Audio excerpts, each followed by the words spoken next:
जितने भी बड़े मुंह हैं उनसे उतनी ही बड़ी बातें हो रही हैं, लेकिन समस्याएं ज़्यादा और समाधान कम सुनाई दे रहे हैं। बात चाहे मौलाना महमूद मदनी की हो, आज़म खान, मौलाना तौक़ीर रज़ा खान या फिर बैरिस्टर असदुद्दीन ओवैसी हो, चीखते और चिल्लाते दिखाई दे रहे हैं। बावजूद इसके ऐसा नज़रिया सामने नहीं आ पाया है जिससे भारत में 20 करोड़ से ज़्यादा मुसलमानों की तकदीर और तस्वीर संवरने का रास्ता मिल सके। आदाब, नमस्कार, मैं वसीम अख्तर और आप देख रहे हैं द लीडर हिंदी। जिस तरह देश भर में माहौल है, राष्ट्रवाद की नई परिभाषा गढ़ी जा रही है, उसके खिलाफ शोर भी बहुत सुनाई दे रहा है। यूपी की बात करें तो देवबंद से जमीयतुल उलमा हिंद के अध्यक्ष मौलाना महमूद मदनी पिछले दिनों खूब मुखर रहे। आइए आपको सुनाते हैं कि चैनल से बात करते हुए उन्होंने सवालों पर किस तरह के जवाब दिए। कि किसी बड़े रहनुमा ने कहा, कहां नफरत नजर आ रही है भाई, हमारे लफ्ज भी तुम्हें बर्दाश्त नहीं हो रहे हैं। हम तुम्हें बताने की कोशिश कर रहे हैं, डराने की नहीं कर रहे। तुम डराते हो, हम सिर्फ बता रहे हैं कि डराना बंद कर दो, अपनों को भी डराना बंद कर दो और जिनको तुम गैर समझते हो उनको भी डराना बंद कर दो। और हम गैर नहीं हैं, इस मुल्क के शहरी हैं, मुल्क हमारा है, अच्छी तरह समझ लीजिए ये हमारा मुल्क है और जो हमारी जिम्मेदारी है इस मुल्क के लिए वो हम निभाएंगे हर हाल में इंशाअल्लाह। कोई समझौता नहीं होगा उसको। हमारा मजहब अलग है जरूर, हमारा लिबास अलग है, हमारी तहजीब भी अलग है, हमारे खाने पीने का तरीका भी अलग है। और तुमको अगर बर्दाश्त नहीं है हमारा मजहब तो तुम कहीं और चले जाओ।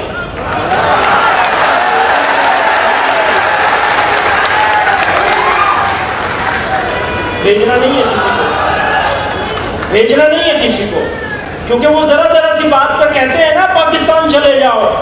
भैया तुम्हें मौका नहीं मिला था पाकिस्तान जाने का, हमें मौका मिला था, हमने रिजेक्ट किया है उसे पाकिस्तान जाने का। इसलिए हम नहीं जाएंगे, जिसको भेजने का शौक है वो चला जाए। हमें मालूम है कि हम अगर मुल्क की बात करते हैं तो भी बहुत सारे लोगों के पेट में दर्द होता है। अगर वो बात करेंगे राष्ट्र निर्माण की, राष्ट्र की एकता की और अखंडता की, तो वो तो है राष्ट्र धर्म। और अगर हम बात करेंगे राष्ट्र की एकता की, अखंडता की, तो वो है हमारा तंज, भक्ति कसना। बुराई की नीयत से कर रहे हैं, किसी को बुरा बताने के लिए कर रहे हैं, जी नहीं, हमारा आज़्म है ये, दिखावे के लिए भी नहीं कर रहे, हमारा आज़्म है ये। अगर इस मुल्क की हिफाजत के लिए हमारी जान जाएगी, खून बहेगा, तो ये हमारे लिए सौभाग्य की बात है। आपने सुना, महमूद मदनी का कहना है कि हिंदुस्तान में वो 22 चॉइस हैं, उनके पास बंटवारे में मौका था पाकिस्तान चुनने का, लेकिन उन्होंने इसे ठुकराकर भारत को चुना। बात ठीक है, लेकिन सवाल यह है कि जिस तरह की बेचैनी दिख रही है उससे पार पाने का फिल वक्त रास्ता क्या है। समाजवादी पार्टी के संस्थापक सदस्य मोहम्मद आदम खान थोड़ा इससे आगे जाकर बोलते हैं। कहते हैं कि मुसलमानों को राइट ऑफ वोट की सज़ा मिल रही है, उन्हें भी सुनिए। आज के हालात में मैं ये समझ रहा हूँ कि मुसलमानों को जो भी सज़ा मिल रही है ये राइट ऑफ वोट की सज़ा है। इससे आगे कद्दावर नेता की जुबान पर भी सूनापन है, वो भी मुसलमानों को महमूद मदनी की तरह सब्र का सबक पढ़ाते सुने जा सकते हैं। ऑल इंडिया इत्तेहाद मिल्लत काउंसिल के संस्थापक अध्यक्ष मौलाना तौक़ीर रज़ा खान की बात करें तो थोड़ा मुखर हैं। सरकार और उसे चलाने वाले अंदरूनी और बाहरी दोनों संगठनों पर बरसते दिख जाते हैं। बात जब नबी की शान में गुस्ताखी की आती है तो सड़क पर उतरने से आज़म खान या महमूद मदनी की तरह गुरेज नहीं करते।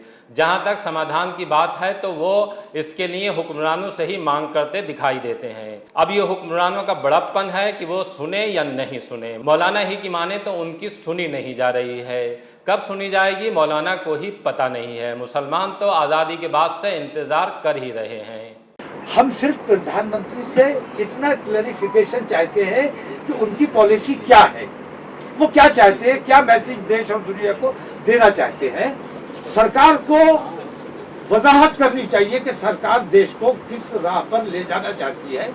इतनी सी हमारी दरख्वास्त है प्रधानमंत्री जी से कि उन्हें अपना मौन तोड़ना चाहिए और देश के बारे में कोई फैसला करना चाहिए। ऑल इंडिया मजलिस इत्तेहादुल मुस्लिमीन के चीफ हैदराबाद के सांसद असदुद्दीन ओवैसी मुसलमानों से जुड़ा कोई मामला हो उस पर बोलते ही नहीं, कह सकते हैं कि बहुत ज़्यादा बोलते हैं। सबसे ज़्यादा आज तक की एंकर अंजना ओम कश्यप के साथ लाइव दिखते हैं, कभी चलती बस में तो कभी घर के बंद कमरे से बोलते वक्त बहुत ज़्यादा गुस्से में आ जाते हैं। उनकी आंखें तक बंद होने लगती हैं, लेकिन उनकी शोला बयां तकरीरें मुसलमानों के लिए शानदार और इज्जत की ज़िंदगी का रास्ता खोलने में नाकाम हैं। इन मुस्लिम लीडरान से इतर अगर हम सरकार के खेमे की तरफ देखें तो चाहे केरल के राज्यपाल आरिफ मोहम्मद खान हो या फिर केंद्रीय अल्पसंख्यक कार्य मंत्री मुख्तार अब्बास नकवी, वो मुसलमानों से बहकावे से निकलकर मुख्यधारा में आने की बात करते हैं। शायद उनकी बात भी मुकम्मल नहीं है, होती तो शायद अब तक मुसलमानों की समझ में आ गई होती।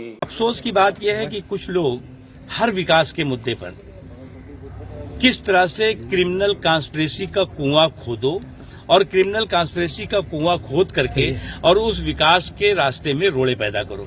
जो लोग ये काम कर रहे हैं वो कभी भी सफल नहीं होंगे और उनको लगता है कि कांट की हांडी बार बार चढ़ेगी, हम इस मुद्दे को भी जो है लोगों को उलझा देंगे।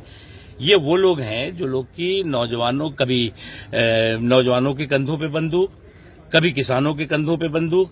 तो ये क्रिमिनल कॉन्स्पिरेसी का संदूक और किसानों या नौजवानों के कंधों में बंदूक रख करके उनके विकास पर बाधा डालना चाहते हैं, उसमें रोड़े अटकाना चाहते हैं। खास तौर से आरिफ मोहम्मद खान की बात करें तो वो राज्यपाल के रूप में जितना बोलते हैं शायद ही कोई दूसरा राज्यपाल इतना बोल रहा हो। समझता हूं कि बदलते वक्त के साथ बदलना जरूरी होता है, लेकिन अगर आप उस शरीयत की बात कर रहे हैं और उसके जो इस देश का कानून नहीं है और उसके कारण आप जाके किसी मासूम की गर्दन काट रहे हैं, तो फिर शरीयत की दूसरी चीज को भी देखिए जो कहती है कि जिस देश में शरीयत लागू नहीं है वहां मत रहिए, उस जगह चले जाइए जहां शरीयत लागू है। बहरहाल तरक्की, बेहतरी, खुशहाली के रास्ते पर बहुसंख्यक समाज या अल्पसंख्यक का कुछ हिस्सा जिस तेजी के साथ बढ़ रहा है, उस दिशा में इस देश का सबसे बड़ा अल्पसंख्यक समाज कहे जाने वाले मुसलमानों के कदम ठिठक क्यों रहे हैं? क्यों तालीम, कारोबार, सामाजिक हैसियत में वो पिछड़ते चले जा रहे हैं? सवालों पर जवाब तो बहुत हैं, लेकिन बोलने वालों के पास समाधान नहीं है।